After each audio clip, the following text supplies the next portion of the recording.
Hi friends, welcome to our channel. ఇదివరకు వీడియోలో మీకు చెప్పాము డీనో బోర్డింగ్ గురించి. అది పార్ట్ 1 వీడియో. ఆ ఎండ్లో మీకు ప్రామిస్ చేశాము పార్ట్ 2 వీడియో ఒకటి చేస్తాము విత్ క్లియర్ డీటెయిల్స్ అన్నది. ఇది పార్ట్ 2 వీడియోలో మీరు చూడొచ్చు. మనం డీనోని ఇచ్చిన తర్వాత వాళ్ళు దాన్ని లోపలికి తీసుకెళ్తున్న క్లిప్పింగ్ ఇది. ఇక్కడ మీరు ఇదివరకు వీడియోలో చూపించినట్టు ఏసీ రూమ్స్ అనమాట. ఈ ఏసీ రూమ్స్ కాస్ట్ 1000 పైన చెప్పారు వాళ్ళు మాకు. అయితే డీనోని పెట్టింది non AC room. Non AC room మేము డైరెక్ట్గా చూడలేదు. డీనోని బోర్డింగ్ ఇచ్చిన తర్వాత మా రిక్వెస్ట్ మీద దాని వీడియోస్ కొన్ని పంపించారు. ఆ వీడియో మీరు ఇక్కడ చూడొచ్చు. డీనోని పెట్టిన రూమ్ ఇదన్నమాట. మీరు ఏసీ రూమ్ చూశారు, నాన్ ఏసీ రూమ్ చూశారు. రెండు చూసిన తర్వాత మాకు నాన్ ఏసీ రూమ్ అనేది అంత బాగా నచ్చలేదు. ఎందుకంటే ఆ కంపారిజన్ పర్పస్సో మరి ఏంటో కానీ వాళ్ళు ఛార్జ్ చేసింది 800 పర్ డే నాన్ ఏసీ రూమ్కి. అంత వర్త్ లాగా అనిపించలేదు ఓవరాల్ లుకింగ్ వైజ్. ఇంకా ఏంటంటే మన డాగ్ని రోజు వాళ్ళు మార్నింగ్ ఆడిపిస్తుంటారు. ఆడిపించే క్లిప్పింగ్ కూడా మనకి పంపిస్తారు. ఇక్కడ మీరు చూడొచ్చు, ప్లే ఏరియా అది బాగుంది, డీనోని చక్కగా ఆడిపిస్తున్నారు.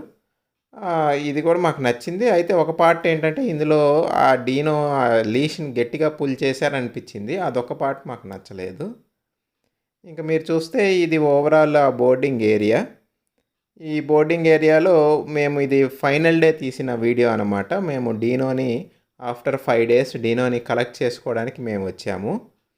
అయితే ఇక్కడ ఒక ఇంపార్టెంట్ టిప్ ఏంటంటే, మీరు ఫైనల్ డే ఎప్పుడైతే మీ డాగ్ని కలెక్ట్ చేసుకోవడానికి వెళ్తుంటారో అది ఒక పర్టికులర్ టైమింగ్ చెప్పారు మాకు. 8:30కి అంటే ముందు రండి, ఒకవేళ వస్తే ఆ రోజు మీకు ఛార్జ్ చేయము అన్నట్టు చెప్పారు. అందుకని మేము ఎర్లీగా వెళ్ళడానికి ట్రై చేశాము. ఎర్లీ మార్నింగ్ 8 లోపే వెళ్ళిపోయాము అక్కడికి. మీరు చూడొచ్చు, మీరు రాగానే మీ డాగ్ని, ఎందుకంటే మనల్ని లోపలికి వెళ్ళడానికి వాళ్ళు ఎలో చేయరు. సో ఇది డీనో ఆఫ్టర్ 5 days మమ్మల్ని చూడంగానే బాగా ఎగ్జైట్ అయింది. ఈ క్లిప్పింగ్ చూడొచ్చు. క్లియర్గా తీయలేకపోయాము ఎందుకంటే డాగ్ మీద పడుతుంది కాబట్టి. ఇంకా వన్స్ తీసుకున్న తర్వాత దానికి అలవాటు అవ్వడానికి అక్కడక్కడ తిప్పాము. తిప్పిన తర్వాత మనం డీనోని వాపస్ తీసుకొచ్చామన్నమాట ఇంటికి.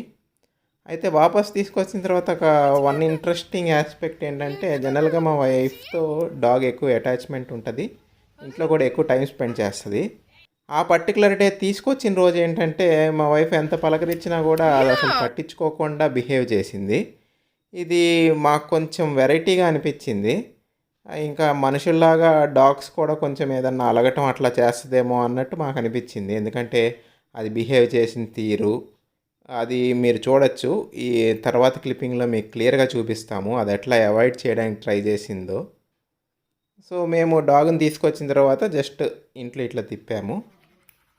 ఇదిగో ఈ క్లిప్పింగ్లో మీరు చూడొచ్చు, మా వైఫ్ దాన్ని పిలుస్తున్నా కూడా అది ఫేస్ కూడా అటువైపు పెట్టకుండా యువతల వైపు పెట్టేసుకొని వేరే వాళ్ళు ఎవరు వస్తున్నా కూడా వాళ్ళ వైపు అటెన్షన్ ఇస్తుంది. కానీ ఇటు ఎంత పిలుస్తున్నా కూడా ఇటువైపు అసలు అటెన్షన్ ఇవ్వడానికి ఇష్టపడలేదు. ఇది ఒక ఇంట్రెస్టింగ్ ఆస్పెక్ట్ అనమాట. ఇంకేంటంటే మా డాగ్ వచ్చిన తర్వాత దానికి ఎట్లా ఉంది ఏంటనేది మేము గమనిస్తే మీరు ఆ నోస్ మీద చూడొచ్చు, కొంచెం మీద ఎలర్జీ లాగా వచ్చింది. బోర్డింగ్కి డాగ్స్ని పెట్టినప్పుడు వాటి లొకేషన్ అది మారటం, కొత్త ప్లేస్లో ఇటువంటి ఎలర్జీస్ అనేవి కామనే, అది పెద్ద విషయం కాదు. ఆ ఎలర్జీ కూడా దాని అంతటా అదే తగ్గిపోయింది. మెయిన్ ఇంపార్టెంట్ థింగ్ ఏంటంటే, వీళ్ళు డాగ్స్ని సపరేట్గా పెట్టారు, సపరేట్ రూమ్స్లో. దానివల్ల లాభం ఏంటంటే, మనకి ఫ్లీస్, టిక్స్, ఇంకేమైనా వేరే డాగ్స్ నుంచి ఏమైనా డిసీజెస్ రావటము అటువంటివి కంట్రోల్ అవుతాయి. సో అటువంటి ప్రాబ్లమ్స్ ఏమీ లేవు మా డాగ్కి. అయితే లాస్ట్ టైం డీనోని వేరే చోట బోర్డింగ్కి ఇచ్చినప్పుడు దానికి పార్వో వైరస్ అటాక్ అయింది.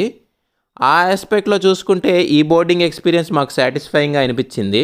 వేరే ఏం డిసీజెస్ రాలేదు. మోర్ ఆర్ లెస్ డాగ్ మేము ఇచ్చినప్పుడు ఎలా ఉందో అలాగే ఉంది వాపస్ తీసుకున్నప్పుడు. ఇది ఫ్రెండ్స్, మా వీడియో కనుక మీకు నచ్చినట్లయితే లైక్ చేయండి, షేర్ చేయండి, సబ్స్క్రైబ్ చేయండి.